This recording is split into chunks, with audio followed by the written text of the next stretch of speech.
ഇന്ന് പുറത്തു വന്ന 3 IPL ന്യൂസാണ് നമ്മൾ ഇന്നത്തെ വീഡിയോയിൽ നോക്കുന്നത്. ആദ്യത്തെ ഒരു അപ്ഡേറ്റ് മുംബൈ ടീമുമായി ബന്ധപ്പെട്ടതാണ്. മുംബൈ ടീമിൽ കഴിഞ്ഞ പ്രാവശ്യം വലിയ രീതിയിലുള്ള കോലിളക്കമാണ് നടന്നിട്ടുണ്ടായിരുന്നത്. രോഹിത് ശർമ്മയെ ക്യാപ്റ്റൻസിയിൽ നിന്ന് മാറ്റി പാണ്ഡ്യയെ ക്യാപ്റ്റനാക്കി. ഇതോടുകൂടി മുംബൈ ടീം തകർന്നു. അവസാന സ്ഥാനത്താണ് ഫിനിഷ് ചെയ്തത്. ഇപ്പോഴിതാ മുംബൈ ടീമിൽ വലിയ മാറ്റങ്ങൾ നടന്നിരിക്കുകയാണ്. ഇപ്രാവശ്യം മെഗാ ഓപ്ഷനാണ്. അതുകൊണ്ട് ഹാർദിക് പാണ്ഡ്യയെ ഒഴിവാക്കി സൂര്യയെ ക്യാപ്റ്റനാക്കാനാണ് മുംബൈയുടെ പദ്ധതി. ഇന്ത്യയുടെ T20 ടീമിൽ നിന്ന് തന്നെ പാണ്ഡ്യയെ ഒഴിവാക്കി. ഇപ്പോഴത്തെ ക്യാപ്റ്റൻ സൂര്യയാണ്.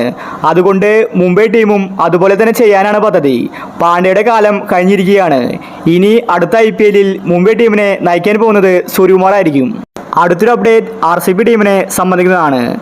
RCBക്ക് ഇതുവരെ ഒരു കപ്പ് ലഭിച്ചിട്ടില്ല. ഒരുപാട് വർഷമായി RCB ഒരു കപ്പിന് വേണ്ടി ആഗ്രഹിക്കുന്നു.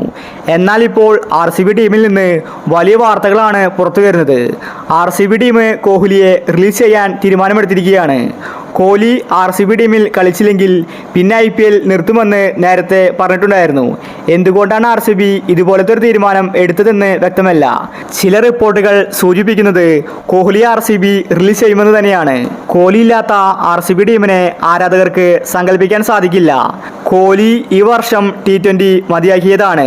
ഒരുപക്ഷെ കോഹ്ലി IPL നിർത്താനും സാധ്യതയുണ്ട്. അങ്ങനെയാണെങ്കിൽ RCB ടീമിനെ കോഹ്ലിയെ റിലീസ് ചെയ്തേ മതിയാവൂ. അവസാനത്തെ ഒരു അപ്ഡേറ്റ് സഞ്ജു സാംസണുമായി ബന്ധപ്പെട്ടതാണ്. സഞ്ജു രാജസ്ഥാന്റെ മികച്ച ഒരു പ്ലെയർ ആയിരുന്നു. എന്നാൽ ഇപ്പോൾ രാജസ്ഥാന് സഞ്ജുവിനോട് അത്ര മതിപ്പില്ല. കാരണം രാജസ്ഥാന് ഇതുവരെ ഒരു കപ്പ് ലഭിച്ചിട്ടില്ല.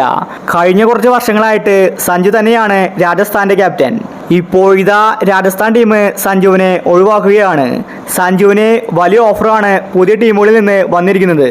പ്രധാനമായിട്ടും CSK, RCB, ഡൽഹി ഈ 3 ടീമിൽ നിന്നാണ് സഞ്ജുവിന് ഓഫർ വന്നിരിക്കുന്നത്. സഞ്ജു രാജസ്ഥാൻ ടീം വിട്ട് പോകാനൊരുങ്ങുകയാണ്. ഈ മാസം അവസാനമാണ് റീറ്റെയിൽ ലിസ്റ്റ് സമർപ്പിക്കേണ്ടത്. അതുകൊണ്ട് എന്തും സംഭവിക്കാം. സഞ്ജു ചിലപ്പോൾ രാജസ്ഥാൻ ടീം വിട്ട് പോയേക്കുമെന്ന റിപ്പോർട്ടാണ് കാണാൻ സാധിക്കുന്നത്. അപ്പോൾ ഇത്തരം IPL ന്യൂസിന് വേണ്ടി ഈ ചാനൽ മറക്കാതെ സബ്സ്ക്രൈബ് ചെയ്യൂ.